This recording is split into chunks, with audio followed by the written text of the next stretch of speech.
Hi there, welcome to our channel. In this video, I'll be showing you the procedure to recover password on Snapchat. So if you want to recover your password on Snapchat, make sure that you have a contact information that is registered to your Snapchat.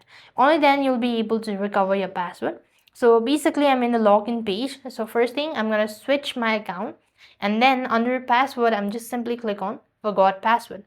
So then it's going to ask you to choose what you want to reset your password through, maybe a phone number or an email. Select accordingly that is registered to your Snapchat. So I'm going to go with the email address. So this is going to be my email address that is associated with my Snapchat account. So click on send confirmation code. So it's going to send me a verification code which I need to enter it, and then it will then provide me to create a new password. So this is some sort of verification or identity purpose. So you just have to go ahead and enter in that. So here is my thing. So there I have it.